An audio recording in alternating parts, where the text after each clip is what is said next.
السلام عليك يا سيدي يا رسول الله.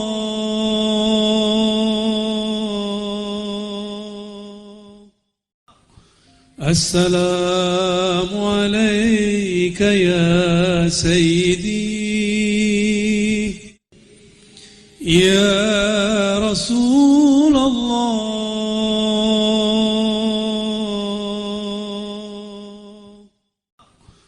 السلام عليك يا سيدي يا رسول الله.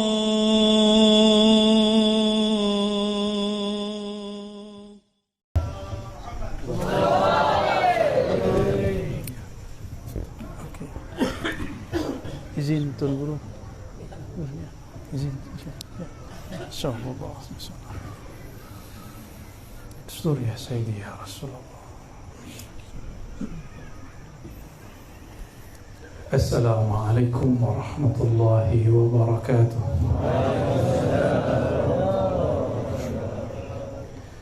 Alhamdulillahilladzi ja'alana min ummati sayyidina Muhammad sallallahu alaihi wasallam. Walhamdulillahilladzi razaqana al-dhikra was-salawat wal-Qur'an. Walhamdulillah ala kulli hal wa fi kulli hal. Asyhadu an la ilaha illallah, asyhadu anna Muhammadan abduhu wa rasuluh. Allahumma salli wa sallim wa barik ala sayyidina Muhammad wa ala alihi wa ashabihi wa li baitihi wa dhurriyyatihi ajma'in. Allahumma akhrijna min zulumatil wahmi wal jahli ila al-ma'rifati wal ilmi. Amin ya rabbal alamin. Ilahana anta maqsuduna wa ridhaka matlubuna. Yang sama-sama kita kantungkan hati kepadanya, Allah Subhanahu wa taala. Kita selalu kaitkan, tawajuhkan qalbu kepadanya. Wajjahtu wajhiya, aku hadapkan wajah qalbuku kepadanya. Namun kita tidak akan kenal akan dia Allah Subhanahu wa taala kecuali melalui wasilah Rasulnya. Maka wa rafa'na laka dzikrak, wa rafa'na, kami angkat, tapi karena itu fi'il madhi. Di situ ada satu makna Allah sedang memberikan taukid. Wa rafa'na, sungguh kami angkat bagi engkau hai Muhammad dzikrak. Apa kata Imam Al-Qadhi Iyad dalam kitab Asy-Syifa? Yakni ja'altu dzikraka min dzikri. Aku jadikan apabila ada seorang hamba ingat akan engkau hai Muhammad, itu bagian daripada berzikir kepada akan aku. Maka apabila kita sebut Allahumma salli ala Sayyidina Muhammad, itu zikrullah. Karena kalau bukan pintu Nabi Muhammad sallallahu alaihi wasallam, la na'rifullah, kita tidak akan kenal Allah. Oleh karena itu solawat itu wajib, lebih wajib dari semua. Jika tidak ada Nabi, tidak ada solat. Tidak ada Nabi, tidak ada turun Al-Quran. Tidak ada Nabi, tidak adalah kita punya guru-guru hari ini. Tidak ada haji, tidak ada umrah, tidak ada tahfiz, tidak ada pondok pesantren, ya. Jazallahu anka ya Sayyidana ya Rasulullah. Dan mukjizat Rasulullah sampai hari ini ada dua. Yang pertama nasab, yang kedua sanad. Saya yakin yang hadir ini ada yang diberkahi dengan mukjizat nasab. Nasab Rasulullah, zuriat Nabi Muhammad sallallahu alaihi wasallam. Salam cinta dari saya, ya. Saya pecinta habaib, pembela zuriat Rasulullah sallallahu alaihi wasallam, tapi dengan manhaj ahlus sunnah. Tidak hulu, tidak juga berlebihan, tidak juga boleh berkekurangan. Dan juga mukjizat yang kedua, sanad. Maka tuan-tuan guru yang di hadapan kita ini, mereka memegang sanad Rasulullah SAW. Dan syukur, lebih-lebih syukur jika ada yang pegang dua-duanya, dia dapatlah nasab, dapat juga sanad. Ya, saya bukan zuriat Nabi Muhammad, tapi zuriat Nabi Adam. Allahumma salli ala sayyidina Muhammad. Yang sangat saya cintai, hormati, ta'zimi Syekhuna Dr. Abdul Jahid Sid Al-Khalidi Al-Naqsyabandi, mata'allah fi hayatih. Amin. Saya sudah lama menonton beliau di video ya, Menara apa? Channel ya. Alhamdulillah ya. Dan juga sahabat saya Dr. Yusri. Ternyata kami seperguruan. Saya mengambil sanad juga kepada Syekh Kiai Taifur tahun lalu. Tapi dia sudah bertahun-tahun lalu. Saya baru tahun lalu. Waktu saya ke Magelang, Purworejo, saya minta antar kepada ashab ikhwan kita di sana, tolong antar saya kepada Maulana Syekh Taifur. Alhamdulillah diantar. Kita ambil barakah sanadnya lah, silsilah dan ijazahnya. Alhamdulillah. Jadi saya di seperguruan dengan beliau. Cuma beliau lebih dulu, lebih tua, wajahnya pun lebih senior lah. Alhamdulillah. Begitu juga sahabat beliau, sahabat kita semua, guru kita semua, Syekh Abdurrahman bin Ja'far, sama Naqsyabandi juga ya. Ya. Mata Allah fi hayati. Ya. Begitu juga Tuan Guru Haji Nazri ya. Ya, beliau ni pengamal Thariqah Ahmadi Idrisi. Kiai Taifur ini juga ijazahkan saya Thariqah Idrisi ya. Dia bersambung juga, saudara juga. Tapi saya dari kecil mengamalkan Naqsyabandiyah dan samanya Khalidiyah ya. Kalau di Indonesia kita menyebutnya Thariqah Mu'tabarah, maksudnya thariqah yang sahihah, bersambung sanad silsilahnya kepada para imam dan Rasulullah SAW ya. Begitu juga para habaib, para masyayikh, tuan-tuan guru yang tidak mungkin saya sebut satu persatu. Dulu di masa-masa azaliyah kita sudah pernah berkumpul merindukan Rasulullah SAW. Maka sekarang keluarlah kalimatnya, ayyuhal mushtaqun, wahai para perindu, sebutlah namanya Sayyidina Muhammad SAW. Saya bertemu seorang wali Allah, dia bagilah satu ilmu. Ar-Razi, tahukah engkau kenapa ada habib, ada ulama tapi bukan habib? Saya pengen tahu lah, kenapa itu Tuan Guru? Kata beliau, ini wali mastur ya, wali tak mau dikenal juga. Al-masyhur bi barakatil mastur. Orang masyhur karena ada di backup oleh orang-orang yang mastur tersembunyi. Maka kita selalu kunjungi mereka, minta doa mereka. Kita tiadalah apa-apa kalau bukan doa keberkahan mereka. Apa kata dia?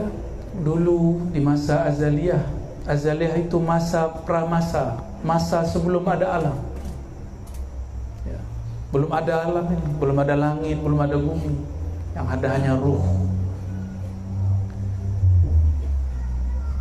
Semua ruh, semua arwah bertawaf kepada satu cahaya. Cahaya itulah yang disebut Nur Muhammad sallallahu alaihi wasallam. Semua arwah itu memandang, ada yang memandang dia jatuh cinta kepada sang cahaya. Jika dia dilahirkan jadilah Habib, zuriat Rasulullah SAW. Ada yang memandang dan bertanya, siapakah dia? Siapakah engkau? Karena orang ini bertanya, adalah jawaban. Muncullah soal jawab. Dapatlah ma'rifat, ilmu pengetahuan. Lahirlah menjadi tuan-tuan guru ini. Wallahu a'lam bishawab hakikatnya, tapi itu yang saya terima dari salah seorang wali ya. Lalu ketika ruh ini ditiup ke dalam tubuh, dia lupa kepada Nabi Muhammad sallallahu alaihi wasallam. Dia lupa. Ada yang ingat? Ada yang ingat tak dulu tawaf? Ada ingat? Ada. Hatta saya tak ingat. Tapi apabila disebut namanya Sayyiduna Muhammad, saya selalu nangis jika sebut Aba Ruhi. Assalamualaikum ya Aba Ruhi. Salam atas engkau wahai ayahanda rohaniku. Rindu itu terobati. Apabila kita jauh dari kampung, lalu kita teringat ayah, teringat ibu, nangis tak? Nangis. Apalagi kita ingat ayahanda rohani kita, Sayyiduna Muhammad sallallahu alaihi wasallam, yang dipanggil dengan Abul Arwah, ayahanda roh. Kelompok sebelah tak tahulah masalah ini, bid'ah katanya. Tak apa-apalah, ya. Pecinta Rasulullah akan dicaci, dimaki sebagaimana Rasulullah dicaci, dimaki. Akan dianggap sesat sebagaimana Rasulullah dulu dianggap sesat. Akan dituduh gila, majnun, dituduh disihir, dihipnotis sebagaimana Rasulullah dituduh gila dan dihipnotis, disihir. Sama akan terjadi. Sebentar lagi mungkin Tuan Guru Dr. Yusri akan dituduh gila, gila zikir. Pastilah dituduh sesat. Ada satu soalan yang jadi yang sering dipermasalahkan para ustadz, para mufti dari dulu. Mana mungkin Rasulullah hadir dalam sholawat? InsyaAllah. Rajul mahjub, ba'id. Orang ini terhijab jauh dari Rasulullah SAW. Bagi dia Rasulullah jika mati habis, sama dengan manusia biasa. Alhamdulillah. Apa dia lupa? Dalam hadis sahih, jika dia belajar Sunan Abi Daud, kami alhamdulillah dulu khatam Sunan Abi Daud, Kutubus Sittah, Sahih Bukhari, Sahih Muslim, Sunan Abu Daud. Di Sunan Abu Daud disebutkan, apabila ada orang berselawat kepadaku, raddallahu alayya ruhi, Allah kembalikan ruhku, fa'arudda alaihi salam, aku akan balas salamnya. Maka tadi tuan-tuan, puan-puan mengatakan Assalamualaikum ya Rasulullah. Rasulullah jawab. Bagi orang-orang yang sudah cinta, cinta itu ada di alam bawah sadar. Alam bawah sadar itu alamnya mimpi. Tapi jika orang cinta, dia akan melihat yang di alam mimpi, tapi dia dalam keadaan jaga. Itulah makna hadis yang sahih. Hadis Sahih Bukhari, ada di Muslim, ada di Sunan-Sunan, kitab-kitab besar. Man ra'ani fil manam fasayarani yaqazah. Siapa yang memandangku dalam keadaan mimpi, dia akan diberi kesanggupan memandangku dalam keadaan jaga. Maka yang ingkar terhadap ini, barangkali dia tidak pernah melihat Nabi dalam mimpi. Maka kita tidak akan hina balik dia, walaupun dia hina kita. Adab Rasulullah tidak menghina orang jahil. Tinggalkan mereka, ya. Tidak usah balas, tidak usah berdebat, berjidal, ya, mengeraskan kolbu. Maka salah satu suluk yang saya amalkan adalah tarkul jidal, meninggalkan berdebat. Semua bahasanya berdebat, berbantah-bantahan. Wa in kunna haqqan, wa in kunna minal muhiqqin. Meskipun kita orang yang benar, merasa benar, kita menghindari hal-hal seperti itu, ya. Jadi tidak usah debat. Ada orang ajak debat, cukup katakan Allahumma sholli ala sayyidina Muhammad, selesai, ya. Maka beruntunglah para perindu Rasulullah SAW. Allah itu tidak dapat digambar, karena ia tiada di satu tempat. Laisa fi makan, la yahullul hawadis, tidak menempati apa saja. Dialah yang menciptakan apa saja. Man ayyana al-aina fala yuqulu lahu aina. Siapa yang menciptakan tempat, ruang, maka dia tidaklah bertempat. Tidak pantas orang menanyakan di mana Allah. Lalu bagaimana dengan hadis Imam Muslim? Itu riwayat ahli hadis. Riwayat ini mesti dimaknai sesuai dengan kaidah yang ada di Quran. Laisa kamitslihi syai'. Tiada yang serupa dengannya.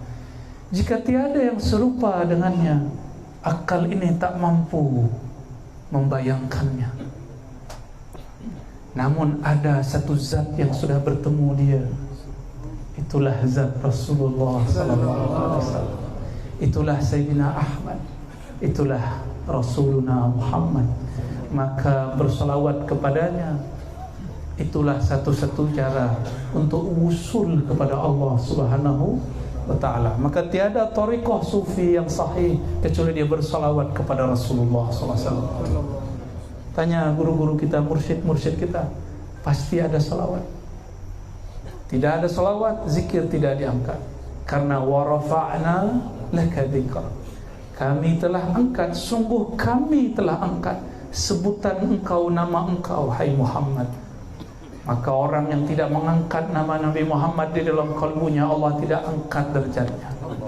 Maka yarfa'illahu alladhina amanu walladhina utul ilma darajat. Allah angkat derajat orang yang percaya kepada Allah.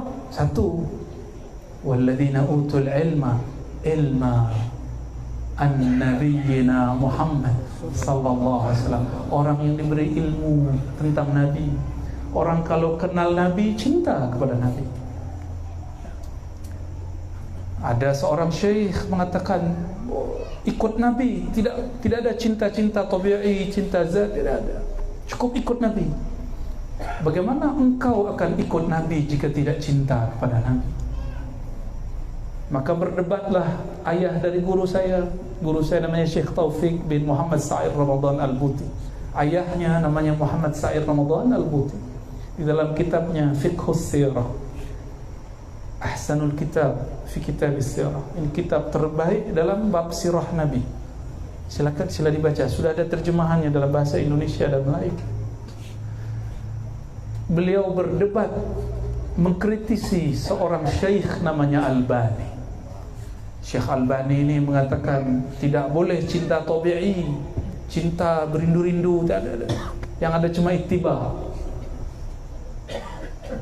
Dia lupa, kul in kuntum tuhibbunallah, tuhibbun. Katakan hai Muhammad, jika engkau katakan hai Muhammad kepada mereka, kepada kita, jika engkau cinta kepada Allah, maka fattabi'uni, ikutlah aku. Aku Rasulullah, cinta Allah tidak?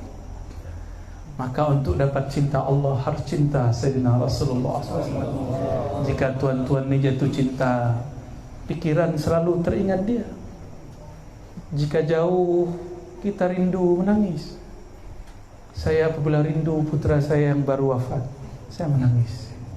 Itu baru putra saya.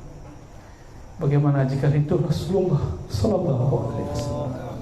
Rindu ayahanda rohani kita Rasulullah Sallallahu Alaihi Wasallam, tentu lebih rindu lagi, tentu lebih syahdu lagi, lebih indah lagi.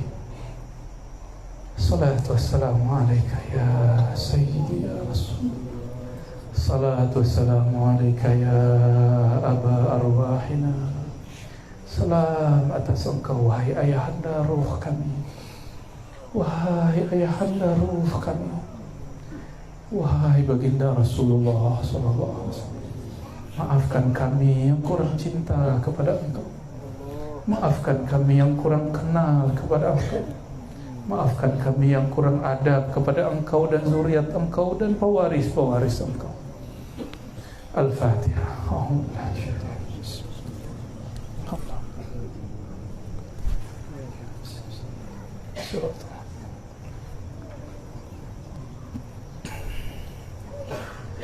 Suatu kali Rasulullah SAW didatangi oleh seorang sahabat bernama Abu Darda. Apa kata Abu Darda dalam hadis Imam Darimi? Hadisnya Hasan. Hasan itu bagus, yuhtajju kas-sahih, boleh dipakai seperti hadis sahih. Apa kata Abu Darda? Ya Rasulullah, kapankah engkau sadar engkau seorang Nabi? Apa jawaban baginda Rasulullah SAW? Dulu sedari aku masih kecil, masih muda belia, anak-anak, budak-budak kecil, tiba-tiba sedang bermain dengan anaknya ibu susuku. Siapa nama ibu susunya? Halimah sesuai dengan namanya, Halimah, santun, lembut, akhlaknya sangat luar biasa. Anaknya Halimah bermain-main bersama baginda Rasulullah SAW yang masih kecil. Tiba-tiba ada dua makhluk bersayap, berjubah putih, berserban putih, turun dari langit. Turun baginda Rasulullah SAW, Muhammad bin Abdullah, masihlah kecil. Tiba-tiba diambil oleh Sayyidina Jibril yang bersayap itu. Dan ada satu lagi, Sayyidina Mikail, diambil, dibelah dadanya. Melihat dibelah dadanya, saudara susunya lari mengejar ayah bundanya, hendak mengadu, ayah bunda, Muhammad, kutilah Muhammad hendak dibunuh, saudaraku hendak dibunuh oleh orang bersayap. Akhirnya ibunda Halimah dan suaminya bergegas, bersegera lari. Tapi Nabi Muhammad sudah kembali bermain. Dadanya dibelah cepat sekali karena yang mengoperasi, yang membedah adalah Sayyidina Jibril. Sayyidina Jibril bertubuh tanah atau bertubuh cahaya, disebut jismun nurani. Jismun, sedangkan kita ini jismun ardi atau turabi, tini. Ini jisim, benda yang tercipta dari tanah. Sedangkan malaikat jisim, benda yang tercipta dari cahaya. Maka dia belah dada Nabi secepat cahaya. Karena kecepatannya cahaya, dia tidak menyakiti tubuh fisik Rasulullah SAW. Baginda Rasulullah SAW ditanya oleh Ibunda Halimah, "Wahai Ananda, betulkah ada orang yang hendak bunuh engkau?" Baginda jawab, "Tidak, tapi betul ada dua orang bersayap putih-putih. Ambil aku lalu bedah dadaku, belah dadaku. Jantungku diambil. Di jantungku ada dua titik hitam. Dua titik hitam dibersihkan dengan air ma'uz zamzam. Lalu disucikan, dibersihkan dan diisikan dengan air iman dan air hikmah. Karena ini airnya malaikat. Ini air bukan air seperti air yang ada di negeri sembilan. Ini air cahaya, ma'un nurani. Dua titik itu hilang, sedangkan titik gelap, noda hitam di kolbu saya belumlah habis. Maka saya bukanlah orang suci, kita bukanlah orang suci. Kita datang kepada Allah dengan penuh kehinaan. Kita bersalawat kepada Nabi dengan mengaku, "Ya Rasulullah, kami penuh dosa, kami penuh maksiat, kami penuh durhaka. Tolong terima kami jadi umat-Mu." Amin. Itulah baginda Rasulullah dibelah dadanya di awal kali pertama. Apa kata beliau? Itulah masa saya sadar, saya tahu, saya mengerti, saya seorang Nabi Allah. Saat itu Rasulullah berumur antara 5 tahun sampai 7 tahun. Wallahu alam umur yang tepatnya. Apa artinya Rasulullah telah jadi Nabi sebelum 25 tahun? Tidak seperti di buku-buku ajar yang ada di madrasah, di sekolah disebutkan umur 25. Saya tak tahu itu dari buku mana, marja' mana, referensi dari mana, rujukannya mana. Yang benar, beliau sudah sadar sedari kecil, tapi diangkat jadi nabinya sebelum lahir. Dalam hadis Imam Tirmizi, hadis sahih. Hadis ini sahih, kita tak ada pakai hadis palsu, ya. Walaupun saya lihat sahabat-sahabat saya kadang guna hadis palsu, saya tegur baik-baik. Kita tak boleh juga marah-marah, ya. Harus watawasau bil haq bis sabr, ya. Harus dengan kelembutan. Tidak boleh, "Hei, hadis palsu, kau ini sesat." Tidak boleh, ya. Maka fatwa tidak boleh langsung fatwa. Kita harus didik dulu, bina dulu, baru kita fatwa. Jika dia tidak mau dibina, baru kita fatwa, ya. Apa kata Imam Tirmizi? Rasulullah SAW diriwayatkan dari Sayyidina Abu Hurairah, qila lahu, ada yang bertanya kepadanya. Apa pertanyaannya? Wahai Rasul, kapankah engkau menjadi nabi? Apa jawaban Nabi SAW?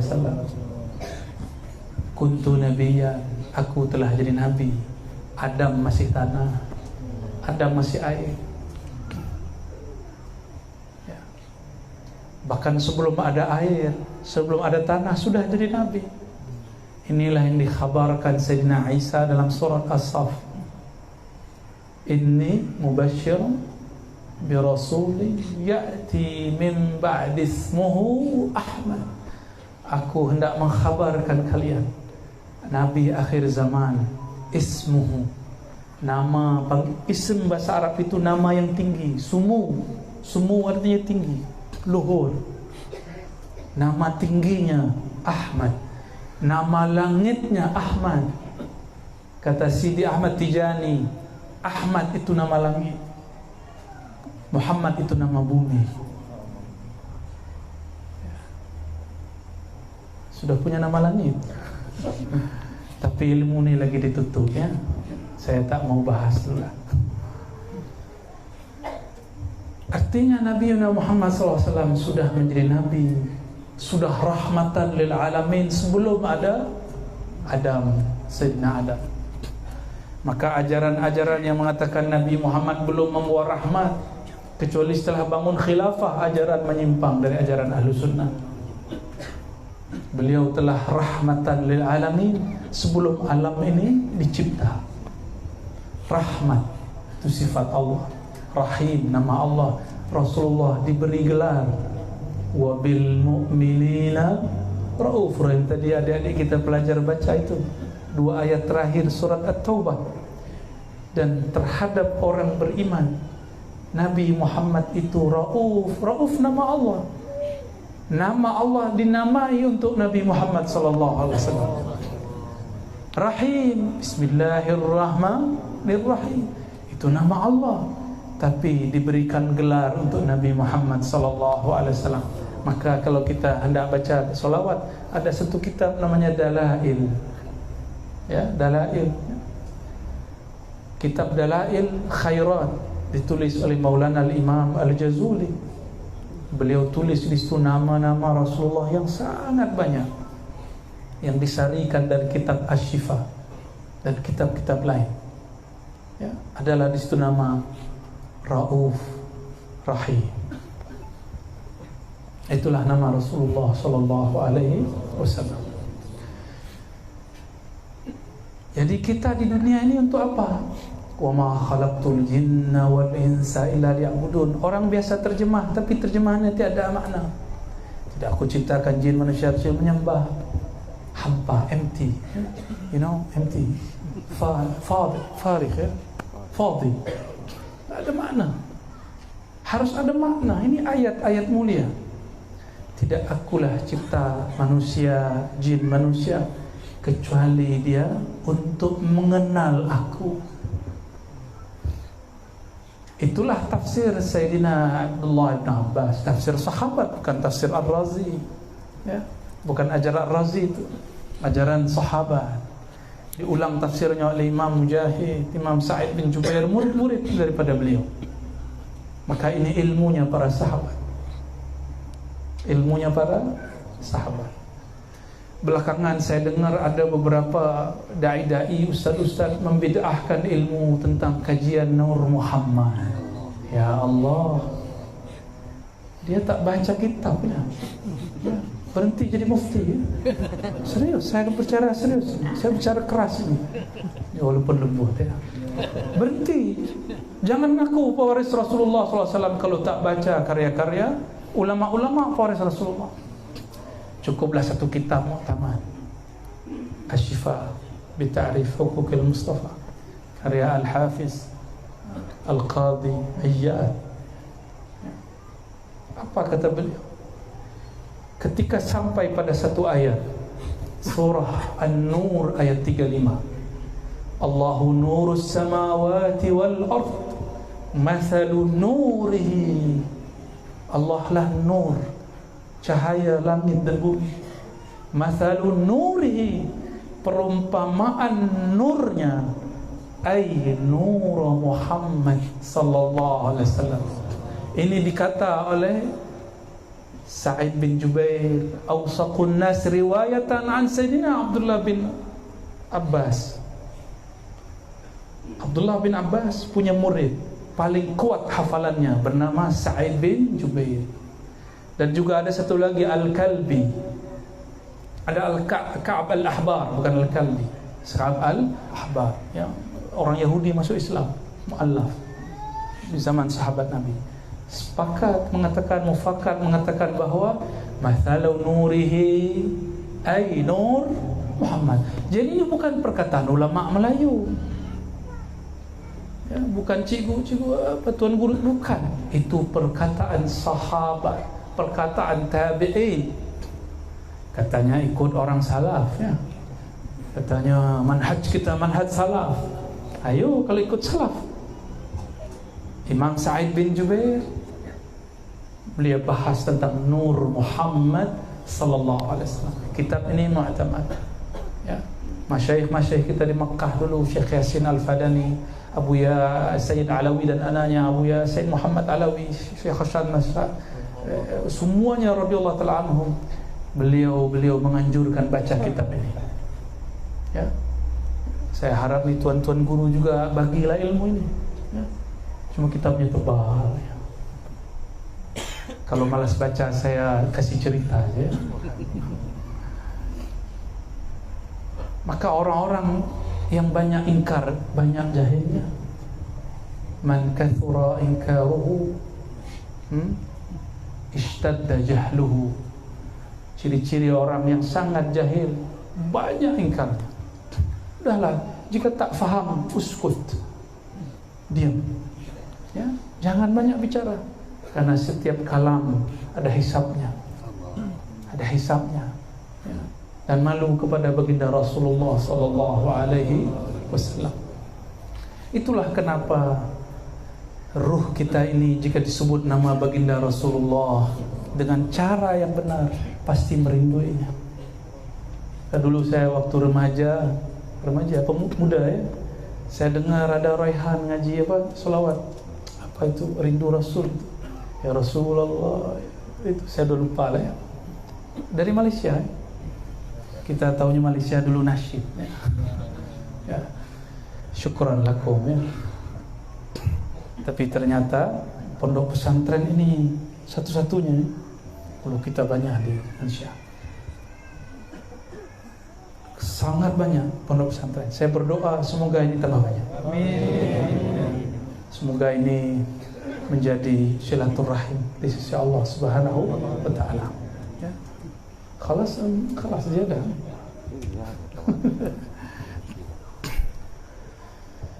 Jadi Nabiuna Muhammad sallallahu alaihi wasallam, dialah yang dibicarakan di langit, tapi di langit namanya Ahmad. Dia dibicarakan di bumi namanya Muhammad. Dialah yang paling kenal Allah. Ya'rifun wa ma khalaqtul jinna wal insa, surat Zariyat. Tidaklah aku cipta jin manusia kecuali untuk mengenal aku, menyembah aku. Siapakah yang paling sempurna menyembah Allah? Maka salah satu tafsir daripada ayat ini, tidaklah aku cipta jin dan manusia kecuali untuk Nabi Muhammad, kecuali karena Nabi Muhammad, karena dialah satu-satunya manusia makhluk yang benar-benar mengenal Allah Subhanahu wa taala, yang benar-benar sahih dalam menyembah Allah Subhanahu wa taala. Adakah tadi solat tidak ingat dunia? Masih ingat dunia? Ya. Masa kita dengan solat yang tidak khusyuk merasa suci?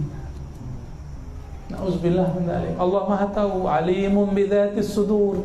Dia Maha tahu, sangat tahu apa yang ada di dalam dadamu. Maka tidak usah merasa suci, tidak usah merasa ahli zikir, tidak usah merasa lebih tinggi makomnya daripada orang lain. Saya pun yang berbicara ini, walaupun saya diizinkan oleh Allah berbicara malam ini, bukan berarti makom saya lebih tinggi daripada tuan-tuan, puan-puan, tidak.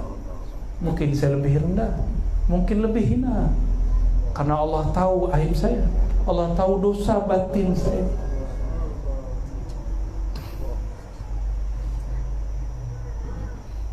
Namun insya Allah itu dapat ditutup dengan salawat. Dengan salawat. Jika kita zikir lama sampai kepada Allah. Tapi jika zikir dibuka dengan salawat, kita menumpang kepada Rasulullah SAW, maka tawassul menurut ahli fikih diperdebatkan. Menurut mazhab Syafi'i dianjurkan, mustahab. Tapi menurut ulama-ulama ahli zikir, ahli-ahli tariqah sufi, wali-wali Allah, tawassul itu wajib. Karena tawassul min babis syukur. Man lam yashkurin nas lam yashkurillah. Siapa yang tidak syukur kepada manusia, dia tidak syukur kepada Allah. Kawan saya kata, langsung saja kepada Allah, tidak usah lewat guru, tidak usah lewat mursyid Syekh Jahid, ya, tidak usah lewat guru Syekh Abdurrahman, ya, Syekh Nazri, tidak usah, Syekh Yusri, tidak usah, langsung kepada Allah dan Rasulnya. Orang ini su'ul adab, orang ini su'ul adab. Langsung saja kepada Sahih Bukhari, Muslim, Abu Dawud, Tirmizi. Ya salam, ya akhi, Imam Bukhari untuk ngambil satu hadis berjalan safar rihlah dari Uzbekistan, Bukhara ke kota Makkah untuk dapat satu hadis. Berjalan lagi ke Madinah untuk dapat beberapa hadis. Jalan lagi ke Mesir dapat sekian hadis. Sampailah terkumpul gurunya 1.700 guru syekh.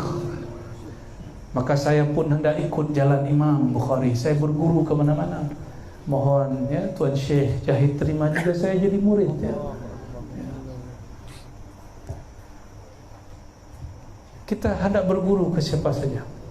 Bahkan Imam Sya'rani mengatakan, hatta saya berguru kepada kalbun. Ta'rif? Tahu kalbun? Bukan qalbun, kalbun. Anjing. Anjing itu jika makan kenyang, dia tinggal makanannya. Kita kalau sudah kerja, sudah kenyang, dompet sudah berisi, saku sudah penuh, ya, tabungan, ya, kad tu di bank sudah ada, kita mau tambah lagi, timbun lagi, timpan lagi. Kita kalah zuhud dengan kalbun. Malu kita pada kalbun. Alasannya banyaklah, masa depan, ya, future. Kita malu kepada ular. Ular itu tidak pernah dapat membawa makanan. Ya, kita benci ular kan? Tapi ular tidak pernah benci kita. Ular sampai makan, dia tidak pikir, dia tidur, dia tawakal. Kita kalah dengan burung-burung. Burung itu punya tawakal, disebut tawakal yaumi. Inilah amalan Imam Abu Yazid. Abu Yazid berguru kepada burung, karena burung pun ada ruhnya. Apa kata Imam Abu Yazid? Suatu kali, saya sudah pernah cerita ini di banyak kajian. Sila nanti simak lagi videonya. Selepas salat subuh, imam masjid, hafiz Quran, ahli fiqih, ahli hadis, melihat di pojok bagian kanan, sudut bagian kanan, ada Syekh Al-Imam Abu Yazid Al-Bustami masih berzikir. Orang-orang semua berangkat kerja, tapi Abu Yazid masih putar tasbih. Ya, kita punya silsilah, ya, tasbih kepada Imam Junaid. Ya, ada namanya Musalsal bis Subha. Ya. Abu Yazid masih zikir, putar tasbih, subhanallah, subhanallah, subhanallah. Datanglah nih tuanku imam, tuan guru imam nih. Apa kata dia? Hai Abu Yazid,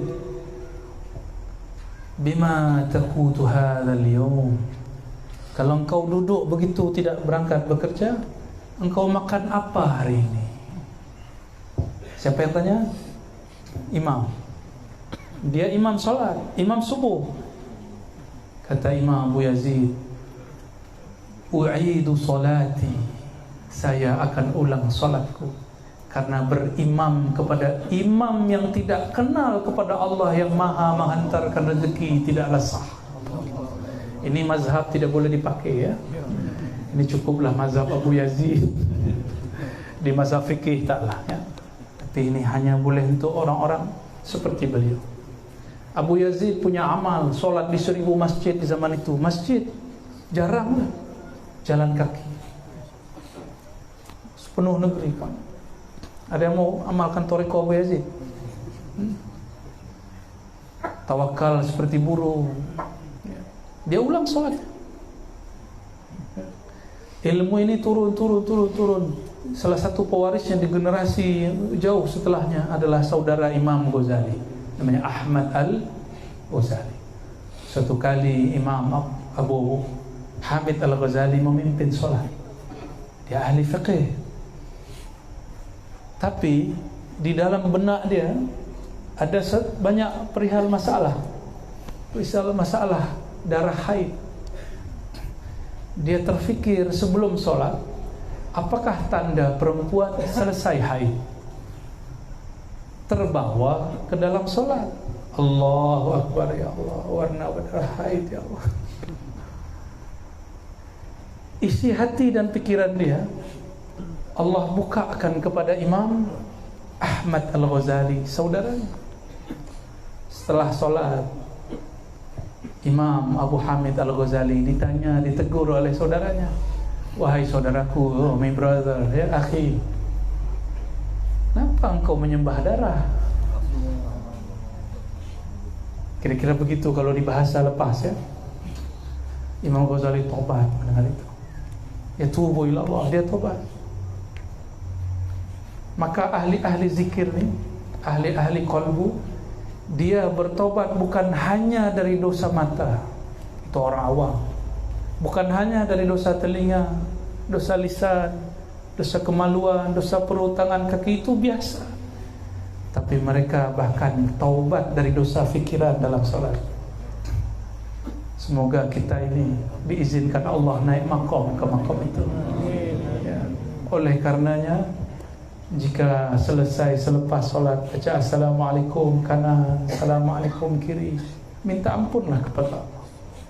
Katakan, ya Allah, solatku belumlah khusyuk, sedangkan engkau mengatakan qad aflahal mu'minun alladzina hum fi salatihim khashi'un. Ya Allah, aku belumlah beruntung. Yang beruntung kata engkau adalah orang beriman yang salatnya khusyuk. Aku belumlah beruntung. Ini yang kita tangisi.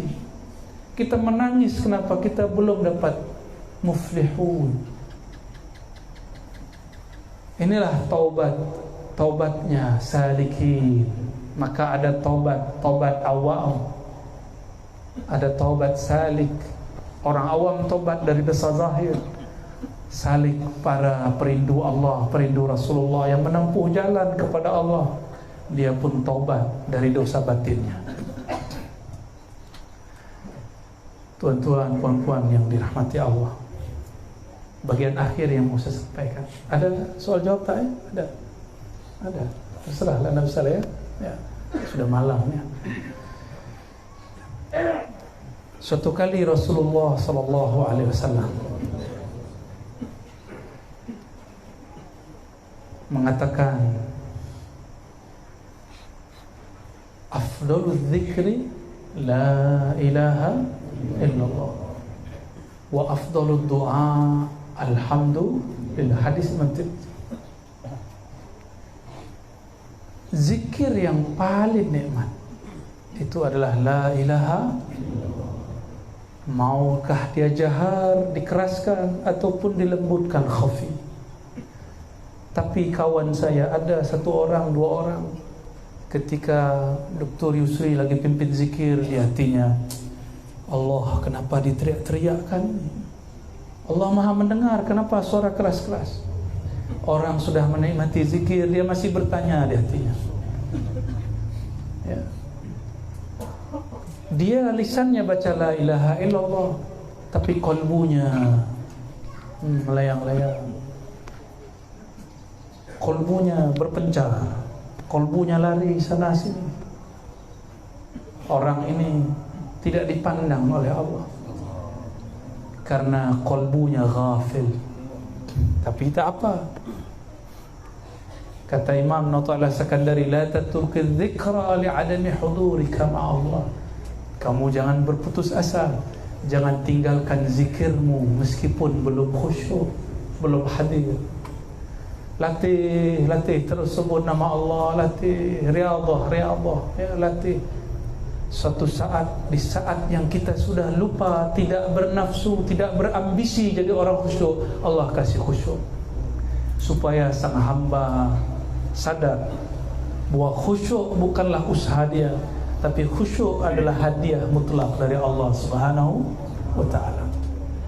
Dulu saya ingin sekali mimpi bertemu Rasulullah, maka saya setiap duha Jumat, qabla Jum'ah, saya duduk hadap sajadah, sholawat banyak-banyak, tapi tak kunjung mimpi bertemu Rasulullah sallallahu alaihi wasallam. Di suatu masa lebih dari 10 tahun lalu lah, saya sholawat. Tapi hari itu saya sudah tebar sajadah, hendak sholat duha, saya merasa penat, capek, lelah, ya. Akhirnya saya duduk, saya istighfar, tertidur di atas sajadah, belum sholawat satu kali pun. Disitulah Allah bagi hadiah, berkunjung kepada rohaniah Rasulullah SAW. Adalah kalam-kalam asrar yang tak boleh saya bagi di sini, itu rahasia saja. Lalu saya bangun, sudah setengah 12, jam 12 Jumat. Tapi lama saya duduk menangis. Lama saya kemudian berfikir, ya Allah, ampun ya Allah, saya dulu mengira jika engkau banyak salawat ar-razi, engkau akan bertemu Rasulullah. Ternyata tidak. Justru sebaliknya, di saat saya lupa, lalai, tertidur, penat, Allah bagi hadiah.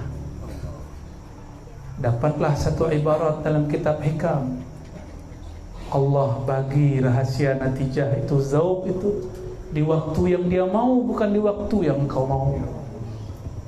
Karena dia tidak boleh dipaksa, ya. Kita bersyukur, maka sholawat saja. Apabila sudah lupa dengan ambisi mau bertemu Rasulullah, jangan bernafsu bermimpi ketemu Rasulullah. Nanti kita akan dipertemukan dengan rohani Rasulullah sallallahu alaihi wasallam. Hijab kita dengan Rasulullah adalah nafsu. Tapi nafsu ini baik, disebut dengan hijabun nur, hijab cahaya. Ingin jadi wali. Ada juga kawan saya ingin jadi mursyid, lagi zikir, ya Allah jadi mursyid, ya Allah ya mursyid. Ya, ini guru-guru kita paham lah, itu ada murid-murid begitu ya. Saya pun dulu waktu masih muda belia begitu, ya Allah ingin jadi mursyid. Tapi di saat saya lupa pengen jadi mursyid, diangkat oleh guru. Di saat kita rindu Rasulullah, tiada lagi 3 hari 3 malam memandang apa saja yang terpandang wajah Rasulullah sallallahu alaihi wasallam. Seakan-akan ya, bukan hakiki. Hanya Allah yang tahu hakikatnya. Sudah lupa itu. Sudah tidak ada minat, tidak ada lagi nafsu ingin jadi mursyid. Baru dibagi ijazah oleh guru. Ya. Maka tuan-tuan dan puan, afdhalul dzikri la ilaha illallah, zikir paling iman la ilaha illallah. Dan yang paling mengerti la ilaha illallah siapa? Maka ulama hidupkan majelis selawat. Hidupkan. Boleh pakai apa? Terbangan, rebana, boleh.